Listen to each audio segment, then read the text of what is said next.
Right. Hello. Thank you so much for attending today and for all of your time. Welcome everyone to Arcview Explores, our virtual tour series where we go behind the scenes with cannabis companies from around the world. For those of you who are returning and wonder why I don't look like our usual host, Sarah Falvo, it's because she's out celebrating her children's birthday through the weekend. So happy birthday to Sarah's kids. But my name is Louis Hahn, and I'm the VP of Member Experience here at the Arcview Group.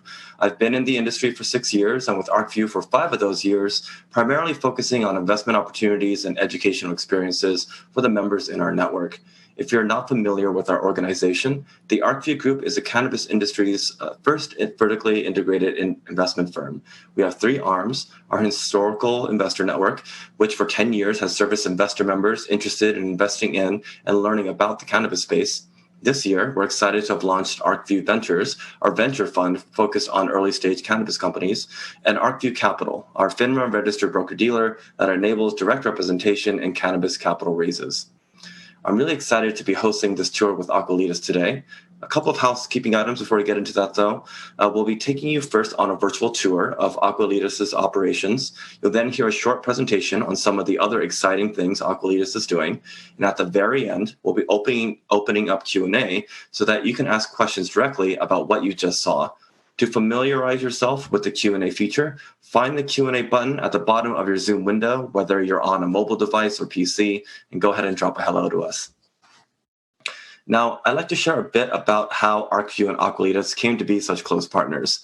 You know, I remember meeting Myrna Gillis, CEO of Aqualitas, in 2017. Back then, Aqualitas was still getting started, pre-licensed, pre-revenue, and the Canadian cannabis market had just opened up. I'll admit, I was skeptical back then, as I was with every Canadian cannabis company. Let me just set the stage. Hundreds of applicants were waiting in line to receive approval from the Canadian government to operate as a cannabis cultivator. Many of them approached us, and almost everyone's story was the same. A mix of closet growers and corporate suits who all said the same thing.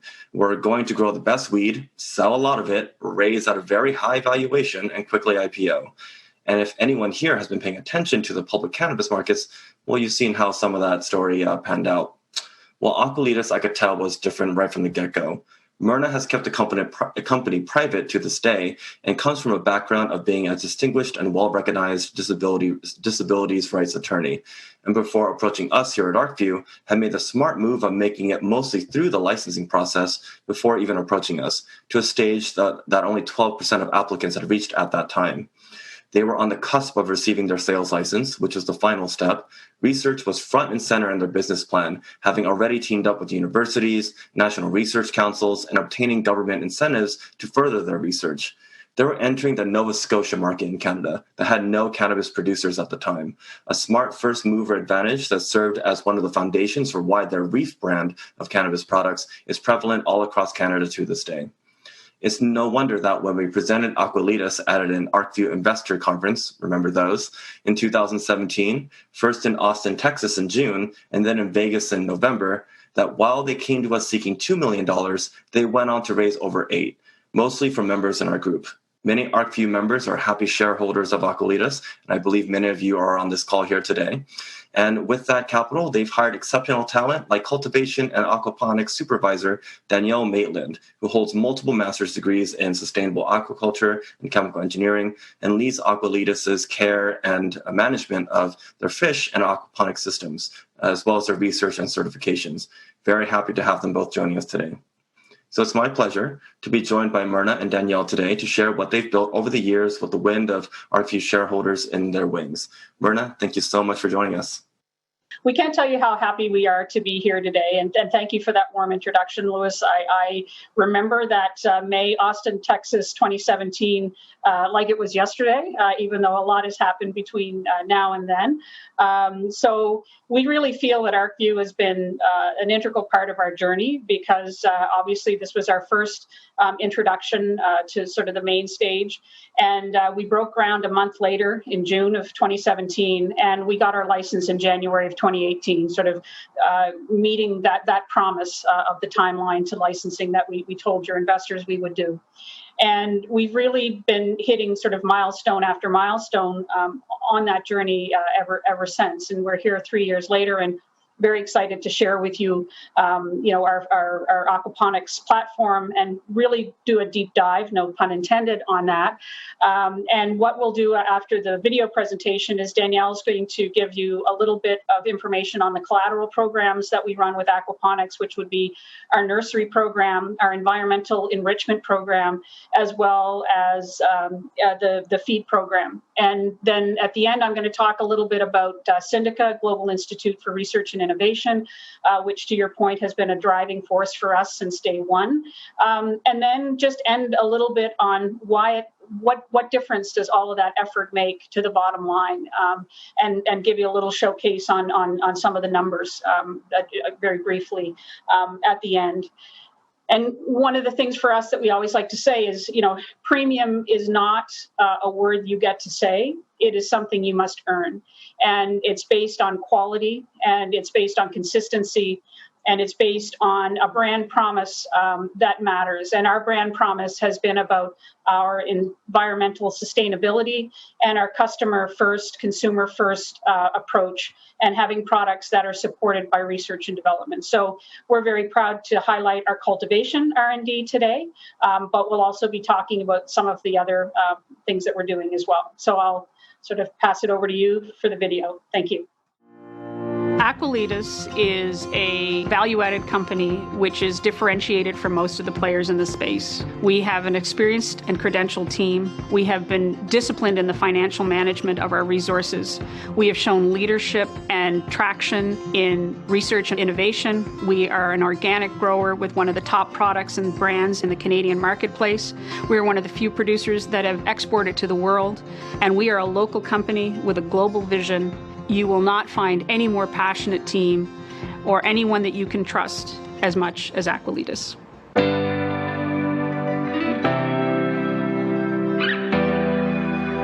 So what makes us extremely unique about our cultivation practice is the use of aquaponic water from close to 1,000 koi fish.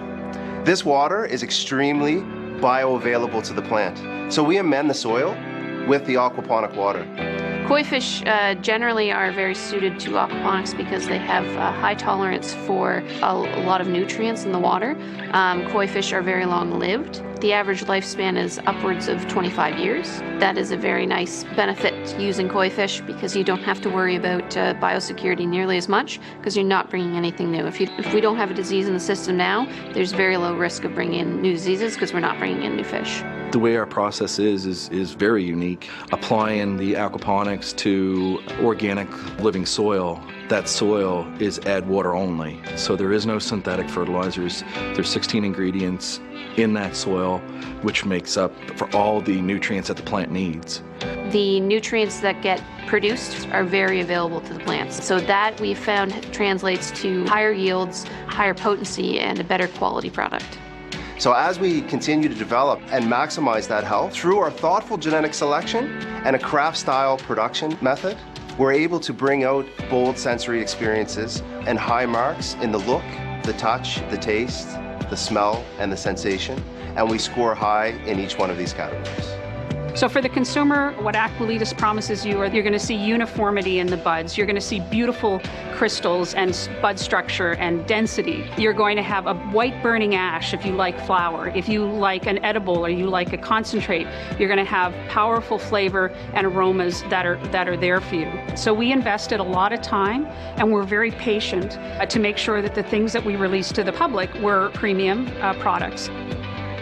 Aqualitas consumers are interested in the natural aspects of cannabis, appreciate organic and sustainable cultivation methods, and value environmentally and socially responsible products. For us, it was to be a leader in social justice and being a good company when it comes to corporate social responsibility. So that is, it benefits the consumer when it benefits the environment, and it benefits the environment when it benefits the consumer. And so for us, Aqualitas, the goal is obviously to be a global company and a global leader.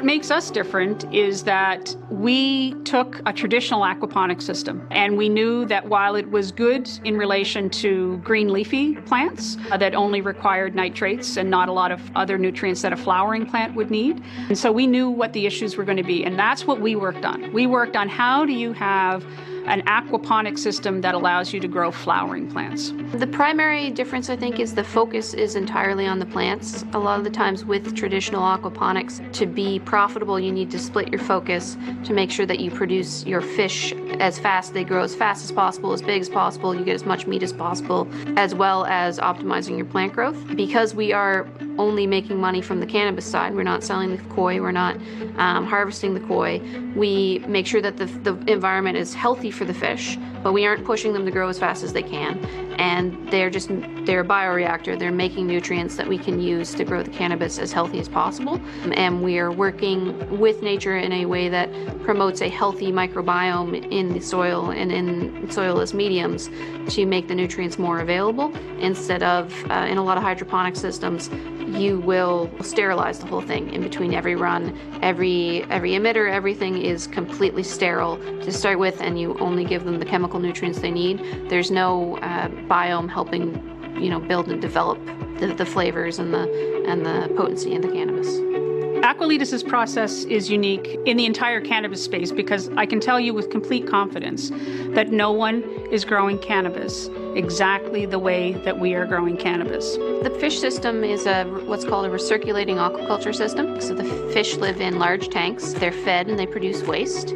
The water from the tanks goes through a series of filtration steps to make sure that the water is safe for the fish and that it's optimized for the cannabis. So first it goes through what's called a rotating drum filter. That takes the solids off. The solids are fish feces and uneaten feed. That solid waste is taken out to the next room where we digest it to get all the nutrients out of the solids and produce a biologically active fertilizer that's very high in phosphorus and very available phosphorus. So after the solids have been removed, the liquid flows through a biological filter which converts the ammonia that the fish produce into nitrate. Now ammonia can be quite toxic for fish. Nitrate, you can have concentrations in the water that are 50 to 100 times higher without it causing any damage to the fish. So the ammonia gets converted to nitrate, and nitrate also happens to be an excellent nitrogen fertilizer for plants. So after getting converted to nitrate, the water flows through what's called a degassing tower, and that takes out the carbon dioxide that the fish breathe out, and it puts oxygen in so the fish have more oxygen they can breathe. And then from there the water goes back to the tank and the recirculation cycle starts again.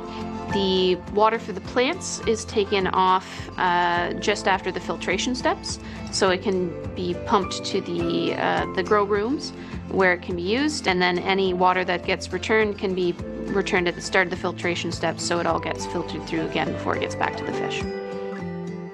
What we're very proud about with this aquaponic system is, as we all know, we are in a very geopolitically unstable environment right now. Phosphorus, which makes up one of the major macronutrients that we need to live, to survive as a society, 85% of that is in a geopolitically unstable country. And we need to find ways to reproduce these nutrients in an organic way. We also know, because of climate change, that reliance on outdoor farming, is becoming less reliable. We have nutrient runoff into our waterways. And so for Aqualitas and our aquaponic system, we also see food security coming out of our technology, not just in relation to cannabis production. So that's unique about what we're doing. I mean, NSA, we're working with companies around the world that have taken notice of what we're accomplishing here. And I fully anticipate, within 30 years, that aquaponic production, where you can have your protein and your produce together in indoor, close to market, year-round production of flowering plants, will be the way of the future, or will certainly be one of the most sustainable forms of agriculture that we will have in the future.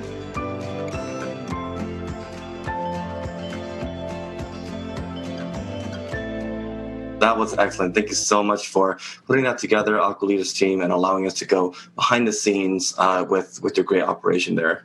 I'd like to turn it over to Danielle Maitland, the Aquaponics and Cultivation Supervisor. They have a quick little presentation to show you, as Myrna mentioned at the beginning, all the other wonderful things that weren't captured in this video about the rest of the operations around research and everything else that they're doing. So we've covered off how aquaponics works. Now I just want to share with you some of the programs we're working on in the aquaponics department to support our koi, improve our systems, and advance aquaponics science. So we first obtained our fish through a Nova Scotia koi dealer who sourced them from Israel. The fish were transferred overseas and kept at Dalhousie University for several months to ensure the population was free from disease. After being checked over by the vets, the koi were moved into the Aqualitas system starting in late 2018. At the time, they weighed an average of just 50 grams and could fit in the palm of your hand. Now, coming up on almost 2 years later, they weigh almost a kilogram on average, and they would be longer than your forearm. In the interest of securing our own ability to restock our fish, increase our biomass, and expand production in the future, we've started a breeding program. This will allow us to be more sustainable and not reliant on international fish transport, which has a large environmental footprint and carries a disease transfer risk, as well as having significant regulatory hurdles. So the pictures show our breeding fish in our purpose-built breeding tank. Scarlet is the large orange female there. She's going to be our mom. And the white fish is Pongo. He's one of our dads. In the tank on the right of the screen, you'll see a green breeding brush that simulates seaweed where koi traditionally lay their eggs in the wild. To get koi to spawn in this type of tank, you just warm up the water, control the lighting period, and give them somewhere to lay their eggs. So we're on egg watch now, and hopefully any day we'll come in and see some eggs on that breeding brush. Dalhousie University is currently holding our backup population of koi for us in the event of any kind of catastrophic failure in the system at the Brooklyn location. So once the babies from our breeding tank are big enough, we will be exchanging them for the larger backup fish at Dalhousie.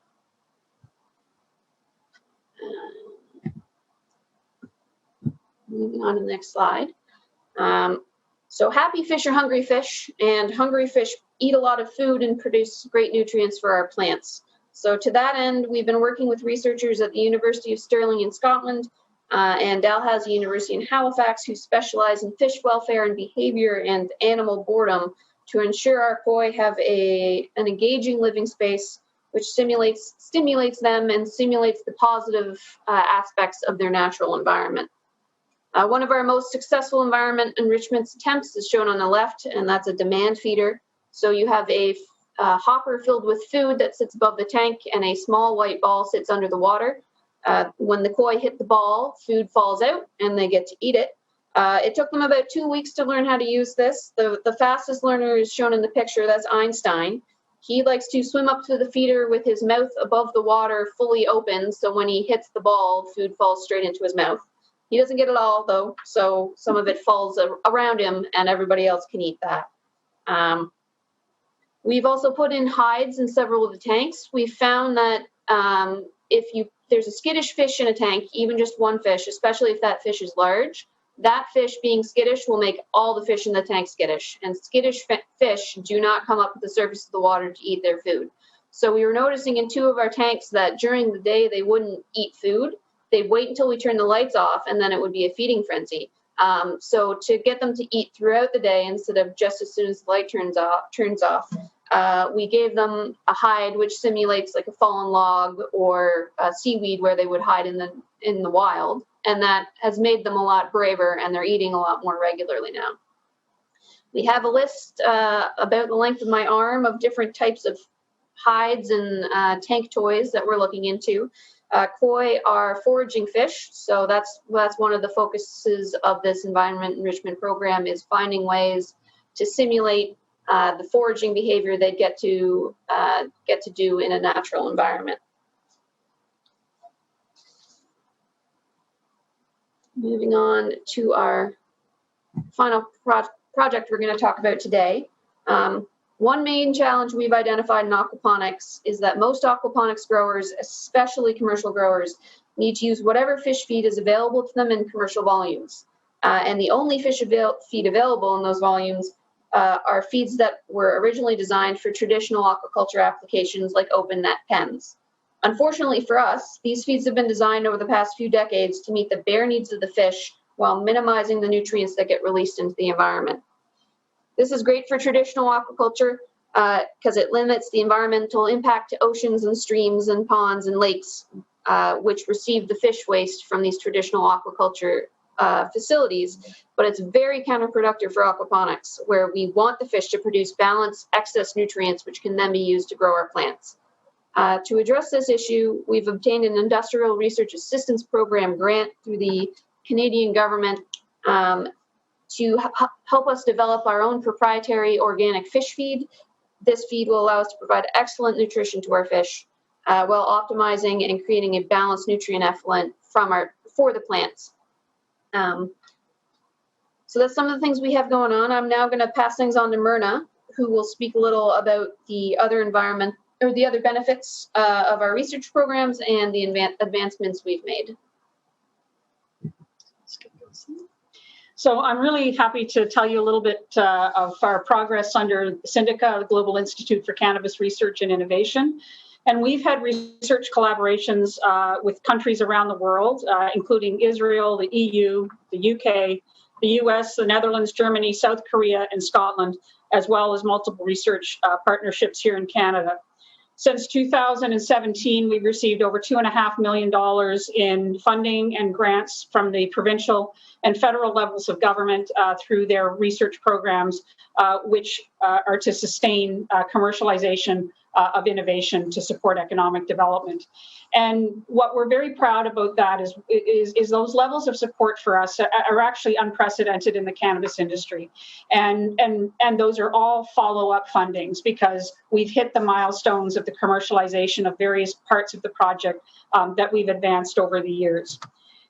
Right now, our cannabis flower, our cannabis oil, and our cannabis concentrates are either actively in or are going to be shipped to medical studies in the areas of MS spasticity, chronic pain, PTSD, spastic leg syndrome, and in relation to these platforms, we're also, and insomnia. But also we're working with the University Health Network. We were selected as one of the companies in Canada to be on the Shoppers Drug Mart platform. And I suspect that most of you are familiar with Shoppers Drug Mart. They are a multi-billion-dollar company and have retail across the world. And in Canada, they have about 1,300 retail stores and they have an online platform. And not only were we invited to be one of the brands that are on that platform, but we've also then been selected within that group to participate in the University Health Network of Toronto traceability program. And again, that's on chronic pain, insomnia, and PTSD. So what we'll be able to convey to the consumer is that our products have been validated in research studies. And so that's important, certainly on the wellness side, but it's also very important on the recreational side that your products are consistent and they are safe and they are of high quality. And the only way that you can ensure that a product is of high quality is to put it through a very rigorous process of product development. And we also have a research license, and that research license allows us to work with human subjects to ensure the sensory aspects of our product, the palatability, and to make sure that what we are putting into the marketplace is vetted to the highest possible standards. So for us, the R&D right now, we're working on bioavailability and on onset, and as well as these other projects. And we feel that collaboration has been a critical element of our success. And so we've been able to collaborate with the National Research Council of Canada, various universities across Atlantic Canada and throughout Canada to really propel us forward in that regard. And so the next slide is, why does it matter? So all of the things that we've done, we focused on cultivation, we focused on product development. And really, the bottom line translates to where is our product in the marketplace today. So we're very pleased to say that we have the top-selling organic brand, and there are publicly traded companies out there that we are outselling, and we are, say, the top-selling organic product in Canada. We're selling in multiple markets, including the largest markets in Canada, all in the Atlantic provinces, in Ontario, Alberta. We'll soon be in BC. We're in Saskatchewan. So we have very good traction in all of the markets that we go to. We have a significant part of market share in the premium category, and obviously in the organic category. When it comes to pricing, in the 3.5 gram format, which is the most popular format in dry flower, we charge a 50% premium over the average pricing in the market, and over all categories on flower, a 71% premium over the average price of all flower. And what this matters is because right now, while there is a glut of product on the market, there's not a glut of exceptional product on the market. And so to be recognized as having exceptional product that people want to buy again and again on our two flower strains that are our highest sellers, both have 100% rebuy rating on Lift & Co. And across every platform, things have really resonated with the consumer. And we genuinely believe that people love the story of how we cultivate, and the commitment that we've made to research, and the commitment that we've made to the environment, and that value and visions and sustainability and a consumer focus really do matter. And having corporate social responsibility, you can be successful. And we believe that we're one of those stories. And so we're very proud to have had the opportunity to showcase a little bit of what we're doing at Aqualitas with you today. And we're very excited to take any questions that you may have for us. Awesome. Thank you so much for sharing all of that, Danielle and Myrna. If you don't mind, turning on your cameras too. I'm sure people love to put a face to a name as well. And as Myrna mentioned, it's Q&A time. So this is your chance to ask questions of us directly from what you saw about Aqualitas, their operations, all the great things that they're doing in Syndica. If you do have a question, please type out your question using the Q&A feature, whether you're on your mobile device or your PC. That should be located right at the bottom of the window there of your app. And just type out the questions to us, and we'll get to as many as we can. And we'll say that we have 15 minutes aside and 55 of you on this call, so we will try to get to as many as we can. But we do have a few questions that came in during the tour. So why don't we get started here? First, let's line up this question from Francis Prismar. Both he and his wife are watching, and they're excited to have gone on the tour with us. He's asking, would the fish be more productive in a natural versus tank environment, both for the fish's health as well as the nutrients that are extracted for the cannabis plant? So one of the main benefits of growing indoors is there are no predators, and there are no parasites, and there are no easy methods for disease to get into your system. In a more natural environment, you're going to have birds bringing in disease and stressing your fish. Otters and things like that are likely to complicate things more than you get in a nice indoor tank environment. That's part of the enrichment program, is to try and bring in some of the beneficial aspects of their natural environment that you wouldn't get in a traditional tank, without having to worry about the negative impacts of a natural outdoor type system. And just from a practical perspective, the regulator wouldn't allow us to have an irrigation system that wasn't a controlled irrigation system with water quality testing and those variables. So also there is that element to it as well. Okay, awesome, thank you. Next question is from Kevin Wright, and I'll rephrase the question a little bit slightly. I guess why aquaponics, right? There's all different kinds of cultivation methods, whether it's aeroponics, hydroponics, or traditional, plants in the dirt type of growing methods. Was the reasoning just entirely environmental and triple bottom line, or was there a cost or other business reason to get into aquaponics? There were multiple reasons. And so the first is that we had a grower that was growing with aquaponics and said that the product was spectacular, but was not able to achieve the yields because of the issues with nutrients in the flowering stage. So we were very motivated to have, I think, a differentiated, exceptional quality product, and that was the main driving force.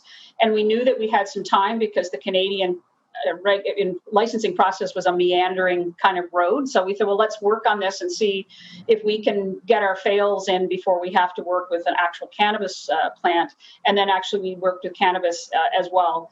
And so we knew that in the beta and the pilot level that the yields were exceptional. We were getting 3x what you might get in a hydroponic system.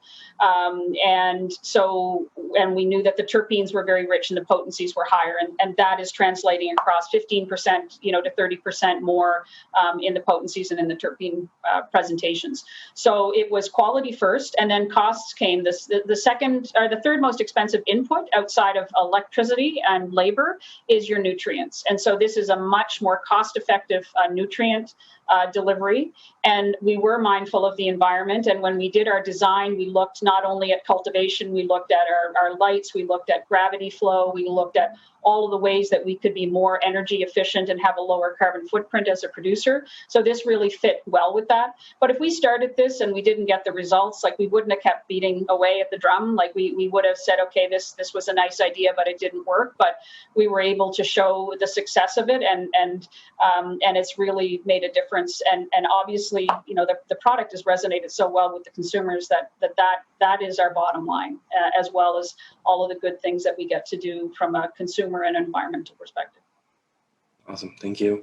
Bobby Paley with the next question here. She's asking what's next, particularly for medical cannabis products. I mean, it's Global Hemp Month Hemp Month for us here at Arcview, but ever since 2018, hemp and CBD have exploded. Now, do you plan on pursuing that avenue at all in regards to hemp and CBD, but also just with cannabis in general and pursuing more of a medical application?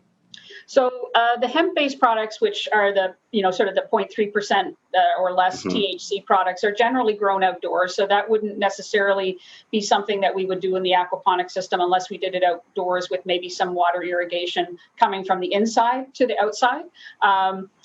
So there is a possibility around that. But as far as the product development, I mean, some of the biggest projects that we're working on would be CBD-focused medical products, and that would be not only in concentrates and topicals, but that's some of the research that we're doing, like the PTSD study is exclusively a CBD product and really high ratios. So we are working with CBD partners. We're working, we're in the process of doing an outdoor license potentially for that. On our medical, we're using cannabis flower that does have an expression that's over the 0.3%, but it comes in at a much higher potency, around 12 to 14% CBD. That's our Charlotte's Angel flower that we do grow aquaponically for CBD, but any of the distillate products, and we do true to flower vapes as well. So we try to keep those in-house. But I think certainly with some of the edibles and some other products, we would be looking at another form of the CBD, hemp CBD. Great, thank you. Alita Satalik, I hope I'm saying that right, is asking this question. How large is your team? How many people currently work for Aqualitas? So we have about 80 people, and we have our head office is in Bedford, and so that's where we're at right now.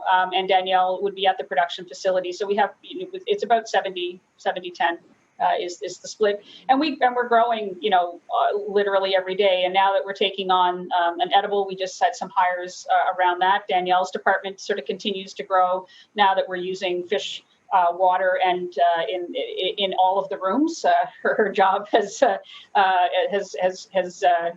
expanded. And one of the things I do want to do is give a shout out to the team as well, is that I cannot be prouder to work with such an exceptional group of dedicated people who are so passionate about what they do, and they make sacrifices every single day, whether it was through COVID or whether a production deadline or anything. We've kept all of our staff working, and people are still very excited to come to work every day and are proud of the work that they do. So it's an incredible group.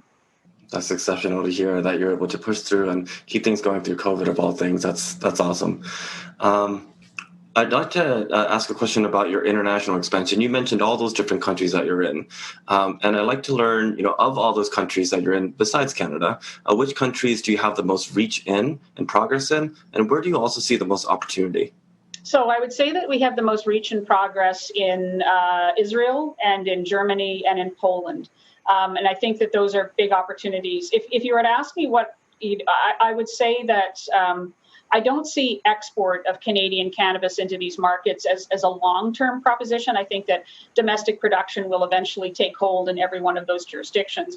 But if people want to grow aquaponically and they see the quality of the flower and have an interest in that, I think there's certainly an opportunity to export and partner in the cultivation side. But I think the more exciting part for us is actually in the value added and the finished products. And so getting our brand out there globally, making products that actually we can provide you with data to say that they work, or to say that this is the actual onset and here's the bioavailability and the blood panels and things to prove that, I think is really where our greatest opportunities lie. And so for us, we have I think a very exciting announcement will be probably coming up in about October with an Israeli partner. That's a really big opportunity for us in North America, and we want to be very well positioned, I think, with a highly recognized medical product in that regard. And then the products that we're working on with some of the pharmaceutical companies that are natural products, not using synthetics, is great. And one of the things that our key messaging internally with our team is fabulous products is only made by fabulous flower. And so for us, we really think that is our home court advantage is that when we can say that we have really differentiated genetics that are expressing themselves completely, which they can in the aquaponics system, we are getting the absolute best of every plant that we grow. And so that's a pretty incredible and bold statement to make, but the numbers don't lie. I mean, that's what it is. And so we think that sort of helps us. Well, that's what helped us with all of our research partnerships. I mean, if you can provide to a medical researcher, product that is consistently within a 10% band every single time, batch after batch, when you can go to Europe and tell them that you don't have to irradiate your product, so you don't need 2 other regulatory steps to go through with your flower, that is extremely appealing to your partners. So we've been able to do both of those things, and also we're very genuine about the science. I mean, you can look at our team. I mean, the number of credentialed and PhD and master's folks in our internal team has been what really has allowed us to work well with others, and we do play well with others. We're not that's important to us. Collaboration actually is really important to us. That's really good to hear. How did you put it? Fabulous products. It takes fabulous flower. It also takes fabulous people, I'm sure. Yes, absolutely. And I noticed America didn't make it onto your list of where you have the most traction or opportunity. I know things are a little trickier right now. Hopefully, one day when the restrictions are lifted, I'll be able to make it out there to Canada and try some Reef product, or maybe one day I'll see Reef products on American shelves too. Well, one of the big things, Louis, that we're doing in the U.S. is we've actually started the application for a drug master file for API for flower for research in the U.S. Because I know that's been a challenge to get the quality of flower that researchers desire. So we're certainly happy to be a part of that, and we think that that's a huge opportunity. It's just not the imminent opportunity. Right. Of course, a lot of pieces on a chessboard. Yeah. Just on the international front, just another question to follow up here. James Wild with his question. He's asking, could the aquaponics process, I know you originally said that the biggest opportunity is really spreading your brand and in the finished goods side. But he's asking about the scaling ability of the aquaponics process. Is it possible to other regions that have different climates and perhaps more importantly, different water and dissolved solvents, etc.? Of course, Nova Scotia water is the best, he says. But would it say scale to, let's say, inland locations? I'll let you take that. Yeah, it would. We are using municipal water, which is a nice blank slate that we can build up onto. There is a saying in the aquaponics industry that using using well water is cheating, because well water has a lot of extra beneficial micronutrients in it. So you do need to test the water before you choose a site for aquaponics, but so long as it's not really high in certain things, especially salt. If you have a very salty source of water, that is going to just accumulate in your system. So if there's a lot of sodium in there. But barring that, if you have a good municipal supply, or if your well water has a nice balanced micronutrient profile, you're going to have a great time building an aquaponics system pretty much anywhere. Awesome. All right. Just about 3 or so minutes left for questions, folks. So if you have any, please do get them in. Remember, use the Q&A feature for that. Sean Spicer with the quick one. Is the facility GMP certified for export? We are in the final steps. We actually had our inspection was supposed to be this summer with the German authority out of Cologne. So we are ready, site ready for GMP, but that inspection now has been deferred till February, unfortunately because of COVID. But right now, as far as the practices and the validations and all of the SOPs, it's a very hard and long process to do that. I think a lot of people don't appreciate just how complicated it is, but we expect that we will have that certification, and may have had it now, unfortunately, but COVID kind of waylaid us. Yeah. And one last thing, our pre-audit was March 9th to 11th, and our German sponsor was over for that, and I think literally was on one of the last planes out of Nova Scotia. Wow. Wow, just in the nick of time. Right in the nick of time, yeah. Oh, wow. How lucky. Wow. Last call for questions, folks, before we wrap up here. I do have one final question. It's a fun one. Okay, well, if you do have any other questions, of course, we're happy to connect you with the Aqualitas team for any further follow-up. But I noticed, Myrna and Danielle, how many fish, first of all, did you say you have? Over 100? Just under 1,000. 1,000, sorry. I forgot a zero there. Just under 1,000. And they have names. Could you tell us about your favorite fish? Okay. You go first. So my favorite fish is named Delilah. When we first got Delilah, she weighed about the same as a nickel, so 4 grams.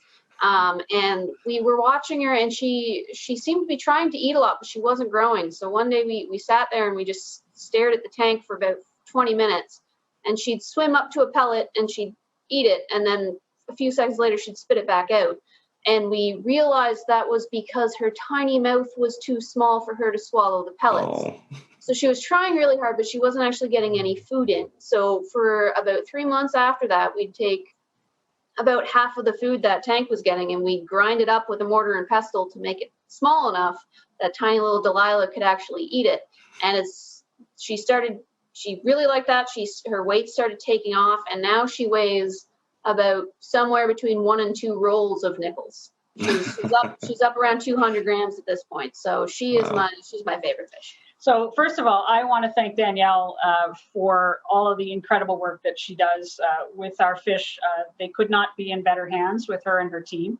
And when they did start the naming convention of the fish, we feature one in we have a bi-weekly staff newsletter, and we do an employee profile, kudos. We also do a fish profile. And so everybody gets to name the fish. And so my fish, I have to give 2 names, and it's Bo and Mercy. And we took over what was a mothballed pulp and paper site that was repurposed, and it was called Bowater Mercy, and actually was 50% owned by the Washington Post at one time. And Miss Graham used to make her annual trips down to Bowater Mercy, and so I have sort of a special affinity to our first 2 fish, Bo and Mercy. So.